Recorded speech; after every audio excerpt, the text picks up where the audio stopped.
Welcome in, family. We literally just spent 5 minutes talking about how to open this video. Yeah, We came up with greeting. welcome in, Some other hey ones. y'all, some ones that we That's can't right. really talk about. I mean, just lots of different ones. But That's right. we ended up with welcome in. So welcome in. I don't know about you, but I'm excited. The services that we've been having have been truly unexplainable. Phenomenal. They have been. The presence of the Lord is so tangible.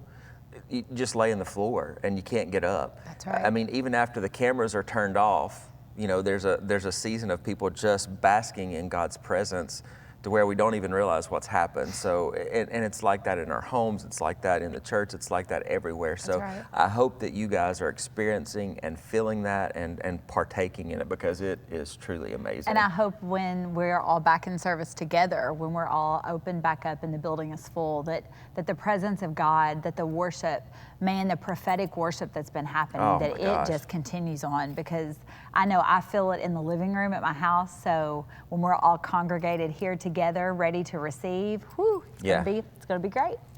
Yeah, and that kind of leads us into what we're going to talk to a little bit about today. Esther is one of my favorite chapters or books in the Bible. It's Right. definitely Cameron, our middle It daughter. is. She loves It sure is. Esther, and you know, growing up, she always talked about Esther. But the thing that we really want to focus on and talk about is the position that we're in is only about 50% of what needs to happen.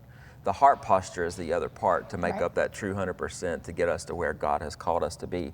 And I think Esther is such a great example of the correct position and heart posture, but also the wrong heart posture with the right position when you look at Haman. And I looked up, a position is about your placement in a circumstance. So you're positioned within a circumstance or within a situation, but your posture is about your attitude and your mindset. It's about your heart. So those are two very different things, and they have to come into an alignment and agreement typically to truly fulfill whatever it is that you're called to do in any situation. You can have one without the other. If you have the right heart posture, but you're not in position because you missed it or because you didn't step in, it's not going to accomplish what the end goal is, and vice versa. Yeah, well, when you look at the position side of it, how many times have you said, or have you heard people say, oh, he could fall into a vat of mud and come out smelling like a rose? That's right. You know, partially it is about the position, but I think God puts us in positions to check to see what our heart posture is going to be, to see if we right. can fulfill what he's got for us. So let's dive in and talk about Esther a little bit. Do you want to talk about just any background on Esther, like what kind of the overview of anything that you think about her? Or do you want me just to dive in? I think, well, and it's such an interesting book in the Bible. There's so much around it as far as, you know, who wrote it, and God is not specifically mentioned. Like there's some variances versus all the books around it, but obviously it's in here for a reason, right? To teach us something. And I think one of the hardest things is we get in our churchy mindset and you look at the story and what it alludes to Esther having to walk through to gain the position, right?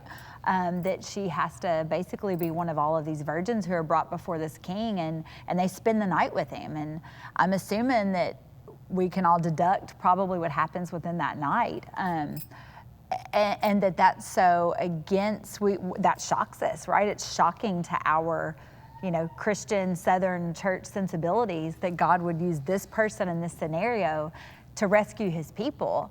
And yet, what lengths will God go to rescue his people, Yeah, right? exactly. There's nothing that's too, you know, shame-filled or too ridiculous for him to take and go, ooh, I'm going to take this and turn it into something completely different. So for me, that's always the background I go to, is it's a shocking story on some levels. I can't imagine taking a year to get ready for anything, a first date. I mean, let's be honest, right? I mean, sometimes you do take quite a while to sometimes get a year. ready. But just the preparation and the my goodness, the whole process. But that there's so much to it that God will use anything to save his people. Yeah, so as we talk about position and posture today, really stop and think about what position you're in, whatever it is, good or bad, and what is your heart posture and how you deal with that, because that's going to determine the outcome of it. Right. Esther, and starting in chapter 2 and verse 15, I want to read this verse because to me, this has always been such a key verse in Esther. When the turn came for Esther, the young woman Mordecai had adopted, the daughter of his uncle Abihail, to go to the king, she asked for nothing other than what Hegai, the king's eunuch, who was in charge of the harem, suggested, and Esther won favor of everyone who saw her. So the first thing Esther's coachable. That's right.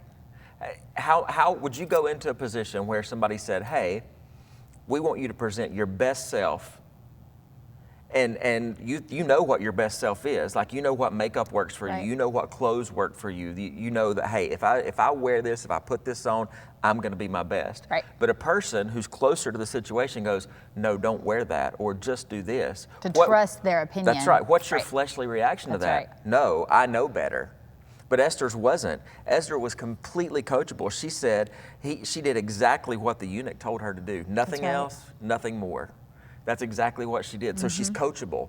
So she's been put into the position. So this is the first demonstration. She's in the right position. And her heart posture is what? I'm coachable. You know better than I do, so I'm going to trust your leading and your judgment. That's right. So that's the first thing. Then let's jump over to chapter 3 and start in verse 8. Then Haman said to King Xerxes, or Ahasuerus as in some translations, which we laugh about that. When we read this all the time, we talk about Ahasuerus and Xerxes, and we can't pronounce either one of them. But Right. it's the redneck Bible. There's a certain people dispersed among the peoples in all the provinces of your kingdom who keep themselves separate, the Jews. Their customs are different from those of all other people, That's right. and they do not obey the king's laws. It is not in the king's best interest to tolerate them. If it pleases the king, let a decree be issued to destroy them, and I will give 10,000 talents of silver to the king's administrators for the royal treasury. So the king took his signet ring from his finger and gave it to Haman, son of Hammedatha, the Agagite, struggling. The enemy of the Jews. Keep the money, the king said to Haman, and do with the people as you please. So here we have Haman, who's in the right position, but his heart posture is wrong. That's right. So he's got the king's ear. So the king, he's one of the king's trusted advisors. So he's over here and he's talking to the king's ear. Here are these people who don't keep your laws, O king. We need to get rid of them. And what does the king do? Because Haman has his ear and he's a trusted advisor. He goes, trusts. oh man, you're right. We probably should get rid of them. So again, right position, wrong heart posture. So we jump over to chapter 4. He also gave him a copy of the text of the edict for their annihilation, which had been published in Susa, to show to Esther and explain it to her. And he told her to instruct her to go to the king's presence to beg for mercy and plead with him for her people. Hathach went back and reported to Esther what Mordecai had said. Then she instructed him to say to Mordecai, all the king's officials and all the people of the royal provinces know that for any man or woman who approaches the king in the inner court without being summoned the king has but one law, that they be put to death unless the king extends the gold scepter to them and spares their lives. But 30 days have passed since I was called to go to the king. When Esther's words were reported to Mordecai, he sent back to this answer, do not think that because you are in the king's house, you alone of all the Jews will escape. For if you remain silent at this time, relief and deliverance for the Jews will arise from another place, but you and your father's family will perish. And who knows, but that you have come to your royal position for such a time as this. That's right. Then Esther sent out this reply to Mordecai, go, gather together all the Jews who are in Susa and fast for me. Do not eat or drink for 3 days, night or day, and I and my attendants will fast as you do. When this is done, I will go to the king, even though it is against the law, and if I perish, I perish. So Mordecai went away and carried out all Esther's instructions. There's a piece of this too. They didn't know that what her nationality was. They had kept that a secret. They didn't know that she was part of this group of people that they were looking to destroy. They had no idea. So God positioned her in covering and hiding to be a rescuer for this nation. That's right. He put her in position. He did. She was in the perfect position. That's right. And what would your heart be in that situation? Would your heart truly be, in order to serve God, I may perish, but if I do, I perish. I'm going to still do the right thing. So again, her heart posture was correct. She was willing to be a martyr, to put herself out there to go, hey, I'm willing to do whatever I have to do what God has put me here to do. And she went straight to asking the people to fast and pray. That's right. She went straight to the best source of wisdom and knowledge and favor that any of us have, and that's to go straight to God with our petition and seek His wisdom and His counsel. And sometimes you have to go straight to fasting and on top of prayer to get that answer and to get that covering and to receive that favor. Yeah, and that's a great point. I think so many times we may get the prayer part right, but I would say predominantly in the Big C church, fasting is kind of, Once a year. We'll do a Daniel fast the first part That's of the right. year. And fasting, and I don't want to take too much of a rabbit trail, but fasting, when you really think about what fasting is, it's not changing God's mind. It's creating your heart to be pure enough and your ears to hear, attentive enough to hear what he's saying, right. to give you. So she's inquiring of the Lord through her fast, and so are Mordecai and the Jews. So I'm not going to dig in too much on the next couple of chapters. 5, they have the banquet where Esther goes, and she makes her request known, and then Haman plots against Mordecai. He's telling what he's going to do, and he's going to kill him. And then the king thinks he's honoring Mordecai, but he's not. He really is ended up going to honor Mordecai. I mean, yeah. And so then in 7, and I want to read a little bit of 7. But it's interesting too how being in the right position but the wrong heart posture is going to get what you had intended for your enemy to come back against you. Right. So in 7, so the king and Haman went to dine with Queen Esther, and on the second day at the banquet of wine, the king again said to Esther, "What is your petition, Queen Esther? It shall be granted to you. And what is your request? Up to half of the kingdom it shall be done." So again, right position, right posture, and the king says, "Up to half of my kingdom, you can have it." Favor. You can have it. She has favor because she's done what she's supposed to. Then Queen answered and said, "If I have found favor in your sight, O king, and if it pleases the king, let my life be given me at my petition, and let my people at my request. For we have been sold, my people and I, to be destroyed, to be killed, to be annihilated. Had we been sold as male and female slaves, I would have held my tongue, although the enemy could never compensate for the king's loss." So the king answered and said, "Queen Esther, who is he, and where is he that would dare presume such a thing in his heart?" So she goes on to say, it's Haman, and Haman stood before the queen. He pleaded for his life, but it didn't happen. As we jump down, and it says, as the word left the king's mouth, they covered Haman's face. Now Harbonah, one of the eunuchs, said to the king, "Look, the gallows, 50 cubits high, which Haman made for Mordecai, who spoke good of the king's behalf, is standing at the house of Haman." Then the king said, "Hang him on it." So they hanged Haman on the gallows, and they had prepared for Mordecai. Then the king's wrath was subsided. Well, and Proverbs is full of when the wicked lay a trap, that they end up falling in it themselves. And I know I've heard our pastors talk about the boomerang sometimes, that you better be careful what you try to do against God's people, or just in general, the wickedness. Like, be cautious because you don't know what's coming back at you. And this is a great example of that.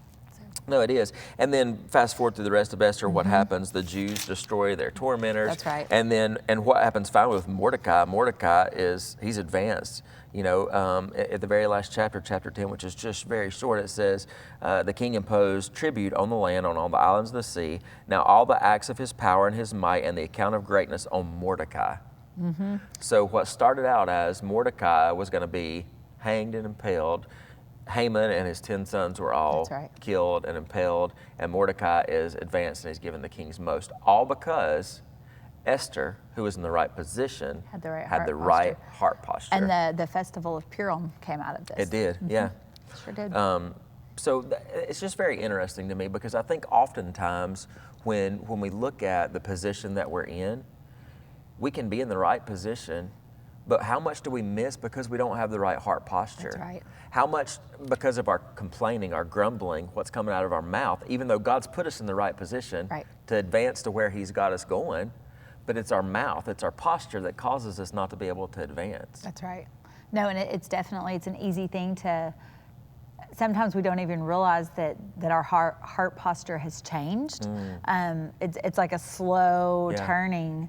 That you may start out in the right place, and you might start out in the position and the posture, but slowly over time, things can harden your heart or cause you to shift your focus and your mind. And I think we have to constantly check our hearts, constantly, whether it's with the Lord or with anything in our life, but definitely when you're in a position where God is trying to use you, do a heart check constantly and realign yourself. Life is all about realignments and readjustments. I think we've said before, if you start a ship on one side of the Atlantic and you don't ever redirect your course as you're going across, you're not going to end up in the right place. Right. Constant redirection of our lives, and our hearts have to be the same. Yeah, we talked about that one time, a plane leaving the East Coast and going to a destination on the West Coast, if it's 1 degree off, it can be 300 miles right. out of the way. So just that little course correction. And 1 degree might just be that one seed of anger or of bitterness or of, envy,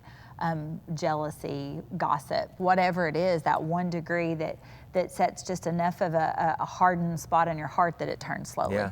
So. And I want to speak to Holy Spirit moment. I want to speak very specifically to a job situation right now. I feel like somebody that's watching is in a job situation where you're in the right position, but your heart posture's wrong. Yeah. You've gotten fed up or you've gotten upset or something's happened, and now instead of going, okay, God, you have me here for a reason, what is that reason? Let me fulfill it. Your heart posture's changed. So I want to speak to that very specifically to, go back and to pray and ask God to posture your heart correctly. Because you're there for a reason, and God's going to use you in a mighty way if you'll just submit to Him and have the right posture. So make sure when you're in the right position that your heart is in the right posture, that you're not, even in our homes, right? I know that we're in the right position in our home. That doesn't mean that we always have the right heart posture towards each other. There are times that she tries to choke me when I sleep, but, because she doesn't have the right heart posture. Yeah. But seriously, I think it's important to really understand, especially even from the church's perspective, when we can't all be gathered together, I think it's really easy to quickly lose the right heart posture, even towards the church, because you start going, okay, I can't be in church, I'm not going to watch this Wednesday, or I'm not going to watch this Sunday, or I'm going to do something else. And then all of a sudden, by the time we're going to be able to come back in here, you're going to have this separation. You're going to be off course, and you're not going to be in the right position or have the right posture. Well, and I even, at the ladies' United last month, where I spoke about the position that Mikhail had herself in the window. Right now, we have that distance between us and our church church family. And if we are not stepping into His presence in our homes, and if we're not having the right heart posture as we're watching, critical spirits can rise so quickly. We can become critical in this season. Again, there's you can flip through Facebook or the television, and there's a church stream from all over the place in front of you. If we're not careful, we compare and we're critical versus what can I glean and what is the Lord pouring out, and how do I step into His presence and change my mindset to be one of encouragement and of joining in unity versus having a critical eye or a critical ear about what I'm seeing and hearing. And I think we have to be really cautious as we're not physically together. But prayerfully, the distance will create a mindset where those spirits are all dealt with, where we don't have a critical spirit. It's not our job to sit in the judgment seat, right? So hopefully when we all come back together, some of that's probably been in the house will be left outside the house when we come together. Yeah. So if there's anything that you're struggling with while you're watching, put it in the comments. Is there something that you're struggling with from a heart posture position? Right. The best thing to do is to talk about it and let people agree with you in prayer. Put that in the comments. We'll agree with you in prayer. Anything else that you want to add to the position posture discussion? No, I think it's just a great, every area of our life, it's something to be really aware of. And I think the job, you know what, if you're in a season, you're there for a reason. God doesn't do anything on accident. That's right. And make sure that we've heard so many times, finish well. We start things gung-ho and we start things in the right heart position and posture, and we're so excited, but do we finish well? And it's our assignment to finish well, run the race, and don't grow weary, and don't grow weary of heart and of spirit in the process, whether it's your marriage or your job or your whatever that is, parenting, but finish well, end well, and keep your heart posture in the right position the entire time. So I love it. That's it. Awesome. Have an amazing rest of the day. Yes. We love you guys.